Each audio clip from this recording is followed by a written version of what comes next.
At Geneva College a day early because I got a schedule that just doesn't ever end. So, You look great. Thank you. In that hat. Thank you.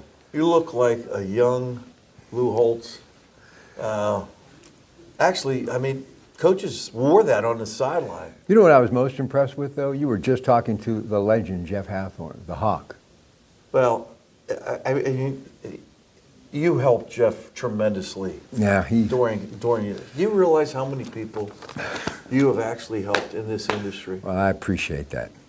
A dominant. Do you realize that? I hope so. That's my job, man, and I love it. A dominating 62-20 victory at Waynesburg on a beautiful Saturday afternoon. This written by their SID, that department, you know who they are, so I'm not going to take credit for it, but this is very well done, so I want to get a paragraph or two in. Saturday afternoon, 62 points scored are the most since 2001 when Geneva defeated Olivet Nazarene 77-14. The Golden Tornadoes improved to 4-3 overall, including a very impressive 4-1 in the conference, the PAC, and that puts them in a tie for second place in the conference. The Geneva football team off to their best start in joining the President's Athletic Conference in 2011, and the Golden Tornadoes added their impressive stretch in the PAC play with a dominating win, as we mentioned, over Waynesburg on what turned out to be a very beautiful day. But it actually, Coach, kind of started off a little slow, did it not? Oh, it started off very slow. I mean, we had played, and it was a defensive battle. I mean, what was it, 6-6? And then all of a sudden, we go up by 14 at halftime. And 14 points at halftime in college football is like nothing. I mean, that can burn up real quick. So I wasn't real encouraged at halftime, or happy. I really wasn't. It was that's a tough place to play, and we've had an incredible rivalry with Waynesburg over the years. That's a really cool school, though. Yeah, a tremendous sports broadcasting. Oh. They've had a lot of guys come out of there. Austin Bechtel, Greg Finley, two guys that may not sound familiar to you, but I couldn't live without Greg Finley, my producer. And Austin has produced me before, but he also does KDK Plus, a lot of the games that this guy participates in. He is a up-and-coming young star. I had no idea his nickname was Limits.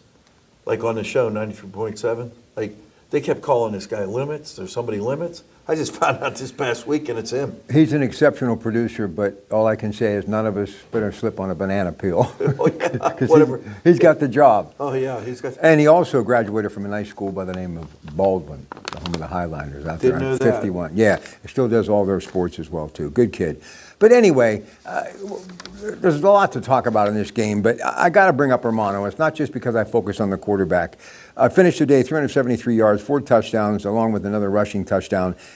He's now passed for at least 335 yards in 5 straight games. Come on. And I know you don't want to single anybody out, but I don't think you could ask for much more, Coach. Well, I don't remember when we've had a 3-time player of the week. And he's been a 3-time offensive player of the week in the conference, which is just, it's just amazing to me. It really is. He does so many great things. And the thing about it, Rob, he still has opportunity to improve. He really does. Really? No, he really does. And a lot of it, too, I'd like to give a lot of credit to the receivers that we have and how they've really come accustomed to it. The guys up front never get mentioned. They're doing an incredible thing. I really don't want to talk too much about this whole deal. I know. And the reason is because we got this game coming up for homecoming, and they have a quarterback that has the ability to throw for 300 or 400 yards. And he's an exceptional talent. He was hurt earlier in the year.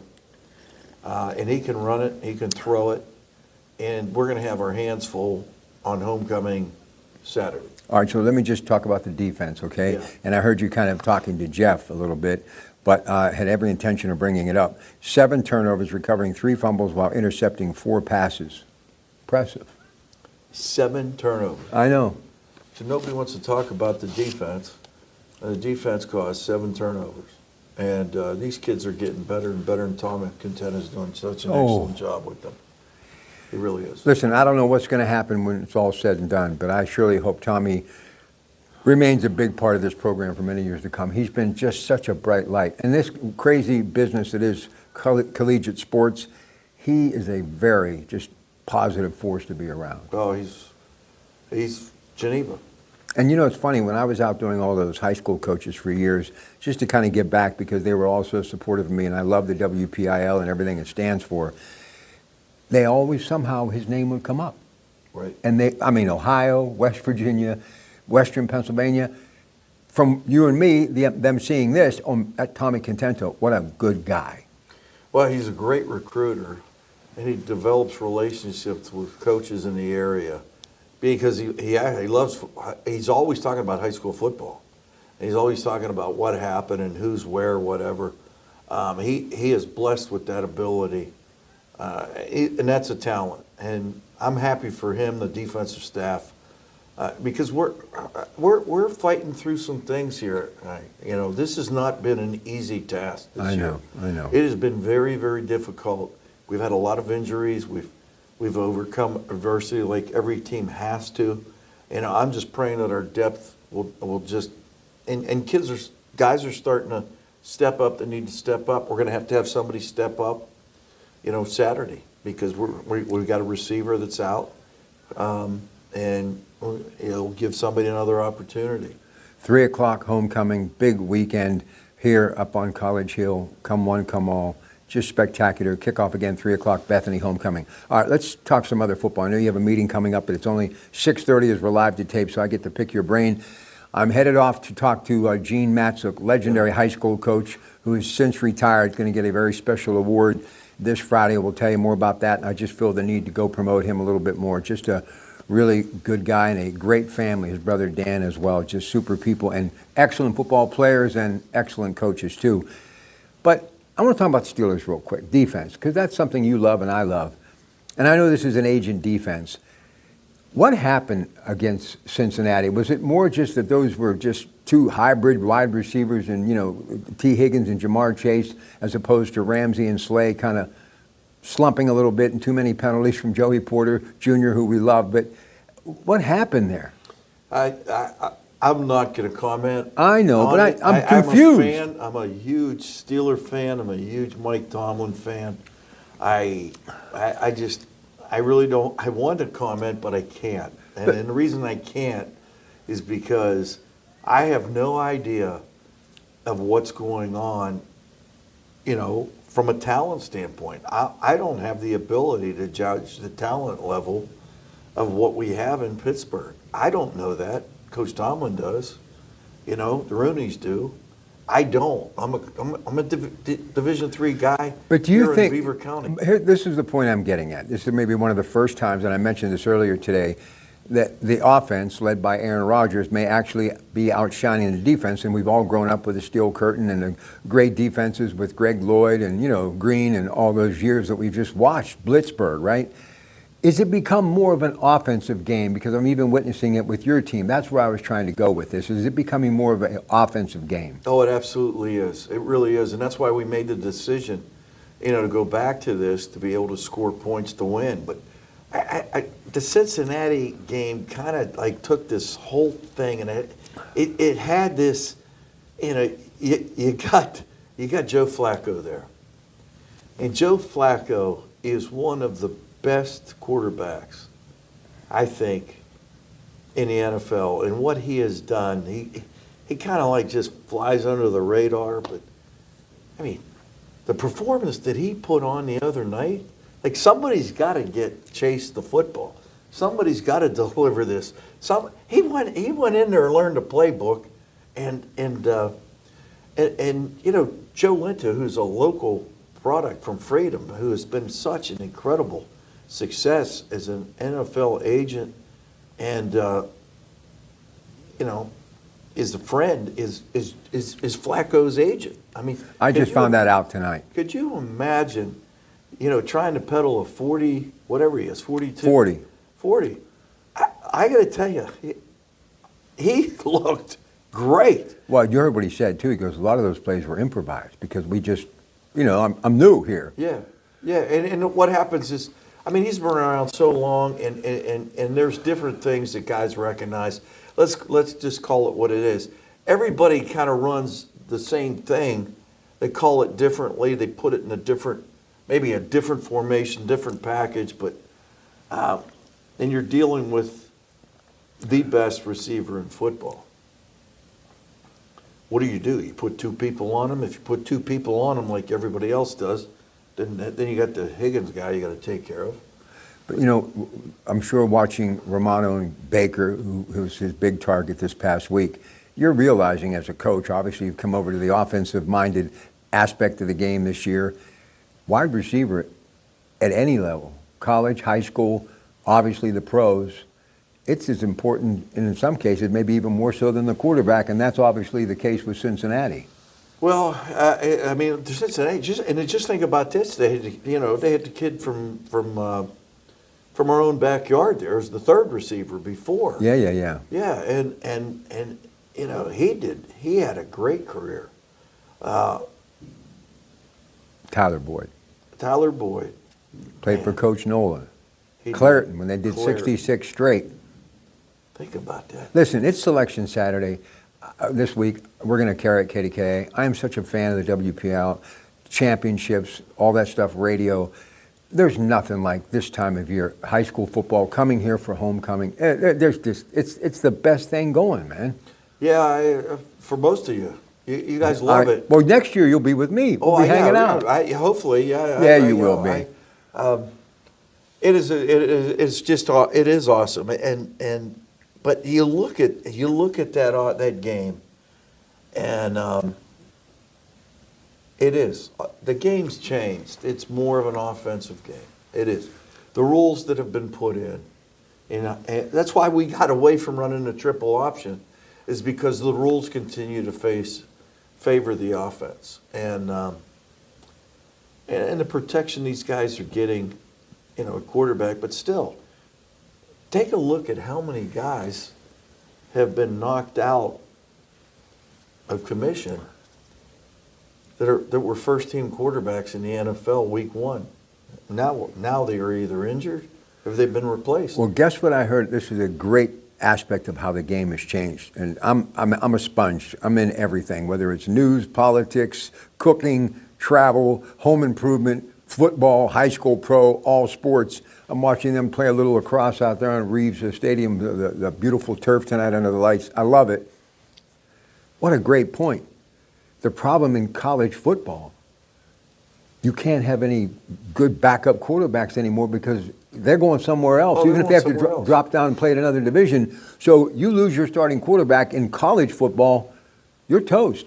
Oh, you are toast. I mean, that's exactly it. Like, the kid leaves, Tennessee to go to UCLA? Yeah.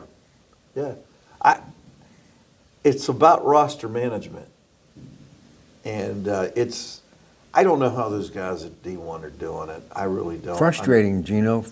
And then they get fired. Florida just fires their coach. Franklin's out. I mean, could be Florida State. I heard Dion's name being mentioned, tied into his alma mater today. Buyouts are multi-gazillions of dollars. I mean, it's a different. I mean, you got to win now. Yeah, you got to win. You have to win. And I think you have to win at every level. I really believe that. I think there will be a day where you have to win it. You have to continue to win. I don't see long tenured coaches happening in the future at any level. A bunch of guys get jobs in Division III. Maybe they want to stay there because they love the family, the dynamic of. But this thing in D3 and NIL money coming into Division III, which there is going to separate programs, and anytime you've got outside money coming in, there's other outside influences that come with it. Let's call it what is. Like, who made the decision that you needed to get rid of James Franklin within 3 weeks? Somebody that's obviously got a ton of money that's making that decision. You think it really did come down to somebody other than the athletic director?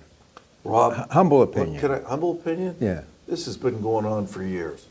We've just Deep now, pockets, they're an Yeah. alumni. It used to be they used to, they used to have booster clubs, slush funds. Now it's legal, and who's really making the decision? The university, or are all the money people that are behind it? And this thing with the Big Ten and having a capital management group come in and Oversee it. I just don't know, man. That is like, to me. Do we even need the NCAA anymore? Well, I don't. That's just a question. I like them, but I'm just asking. I'm not a big fan of the NCAA. Never have been. I think they overstepped their bounds for years, and the pendulum was so much in favor of revenue that was generated. And these kids never got anything. They should have figured that out. They should have figured that out, and they were pompous about it. They were pompous about it for years. Does the name, image, and likeness bring more parity to the game? I think it brings more parity to college football. Look at Signetti's done at Indiana. Oh, and I mean, I still contract he can't get. believe that. Yeah, the contract he get. When would you ever think, 20 years ago, Never, that a coach at Indiana never. would decide to stay to coach football and not be a candidate to go to Penn State? And this guy's 64. It's not like he's 44. No, I know him. I mean, Yeah. I know the whole family. I mean, he's my age. Wow. He's not going anywhere. Well, that was how much you signed for your latest contract last Right, one, right, right? yeah. But can I tell you Yeah. something? I've learned that money isn't everything, Can't buy you happiness, may give you some peace and quiet once in a while. I've been to all the major places you could ever want to be in this business, and there's nothing quite as wonderful as coming to Geneva College, even on a rainy night in October. There's a calm about it, man. It just, the young student athletes, down there on the field doing what they're doing, and just seeing the kids leave the locker room who were at practice earlier with you, smiling, laughing, going to their cars, and that backdrop of this wonderful place that's Geneva College. I don't think it gets much better. Yeah. Money's not everything. It isn't. It's not. I had one coach who was a very, very prestigious high school coach in this area that introduced one of the greatest quarterbacks that ever played in the NFL at his Hall of Fame Bruno, scenario. name it. Coach Bruno said, I never made a whole lot of money coaching, and he goes, but the memories I have and the relationships that I had with everyone made me feel like I was a millionaire. And when coming from Coach Bruno, that meant something. I never, ever forgot that. He could light up a room. I didn't know him as well as you, but when he'd Yeah. stick out that big bear paw and give you a handshake and that forearm muscle would twitch, and he'd give you that look, that gleam, Oh, it was special, man. He physically reminded me a lot of Lombardi, just the way he looked. It's like they were twins, separated at birth. Well, they all of them, us / try to emulate, Just Lombardi. tell me a couple things about him. Well, I know he ended up, he was a beer salesman, one of the last jobs that he had, because they weren't making teachers a lot of money. The only time people care about teachers, they say they make too much money, is because people aren't working in the mill making twice what the teachers were making back in the day. Teachers are the hardest working people on the planet. What was Larry Bruno like as an individual? I never had to sit down with him. I didn't know him Coach though. Bruno would come in this office, in my office. Oh, he would come up here? Every Monday and sit down. He was just so happy about the fact that a local guy Got the job. got the job. And being Italian didn't hurt either. That was it. I get it. And Coach Bruno, my Uncle Dave and his son were very close friends in high school, and even when they went out to Las Vegas. He would come over and sit down and give me plays, and we worked camps together. It's just amazing. You realize, Stevie Higgins told me this, you realize how many Division I quarterbacks he coached? That Oh. went on to play. I mean, Kevin Scanlon. It's Kevin. I mean, it just goes on and on and on. It is. It's crazy, and a lot of the footwork that he taught was essential to the quarterback play. Like when his offenses were so well orchestrated, because as a magician, you couldn't really find the ball. That's what I heard. And just an incredible coach. And it's never going to be like that again. When you look back at those guys, and you mentioned Gene Matzuk, you mentioned Danny Matzuk, that family. It's just these people, coaching. If I go on and on, I'm going to miss somebody. I always somebody's going to call me. I and think say, about "Why them didn't you all, say it?" but I think about Ronnie Shiro a lot. Oh, Ronnie! I could listen Ronnie to him. sat in this room and was our quarterback coach. What a player! And I'm going to tell you, what a coach! Incredible player, coach, cook. Let me tell you something. When Ronnie was on our staff, we had the greatest lunch all the time. We were like, let's get him back for one more year. And you know what? His son played here, and he was a really good quarterback. Man, wasn't he a good quarterback? Yeah. Anyway, I know you have a meeting. Bethany, 3 o'clock, homecoming. Click your heels 3 times and say there's no place like home. Who knows? Maybe they'll open the door. No, they'll open the door. Come on over and enjoy. And, of course, don't forget, we always talk everything in the world of sports on that Coons Market Black and Gold Sunday show. And, yes, also brought to you by Leon's Billiards and more. Your Pratt Pack from Geneva College off to Gene Matzuk's house over the river and through the woods to get caught up on the retired coach who's getting a very special award come Saturday. Good night.